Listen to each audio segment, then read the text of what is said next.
Para sa bawat Pilipino. Alam ko na buo ang galit ninyo sa akin ngayon. Nauunawaan ko rin kung bakit. Lalo na at malaki ang halagang nakataya. Pero bago kayo humusga, hayaan ninyong ipaliwanag ko ang buong katotohanan. Matagal akong hindi nagsalita dahil may direktang utos sa akin. Huwag nang bumalik ng Pilipinas at manahimik na lamang. Umalis ako noong July 19, 2025 para sa aking medical check-up. Nakaplanong bumalik pagkatapos ng SONA ni Pangulo. Pero habang papauwi na ako, tinawagan ako ni dating Speaker Martin Romualdez at sinabihan, "Stay out of the country. You will be well taken care of as instructed by the President." Noon naniniwala pa ako sa kanila, kaya't hindi ako bumalik. Tumikom ang aking bibig, sumunod ako, pero ang hindi ko alam, ang ibig pala nilang sabihin sa aalagaan ka namin ay gagamitin ako bilang panakipbutas sa kanilang kampanya laban sa korupsyon.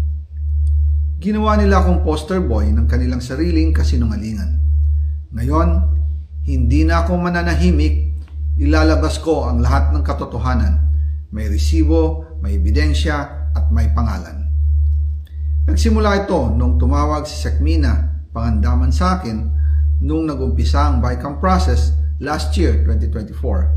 Ang sabi niya, katatapos lang ng meeting nila ni Pangulo at may instructions na mag-insert o magpasok ng 100 billion worth of projects sa BICAM. At sinabi pa ni Sekmina, you can confirm with Yusek Adrian Bersamin dahil magkasama sila sa meeting ni Pangulong BBM noong araw na yon. Tinawagan ko po agad si Yusek Adrian Bersamin at tinanong ko kung may instruction nga ba ang Pangulo na magpasok ng 100 billion during their meeting. Ang sabi niya ay totoo nga po. Right after our conversation, tinawagan ko po si dating Speaker Martin Romualdez at nireport ko ang instructions ng Presidente to insert the 100 billion projects. At sinabi niya sa akin, what the President wants, he gets. After ng ilang araw, nag-set po ng meeting si Sekmina Pangandaman at Yusek Adrian Bersamin sa amin ni dating Speaker Martin Romualdez sa Aguado Building in front of Gate 4 ng Malacanang at nandun din po si Yusek Jojo Cadiz.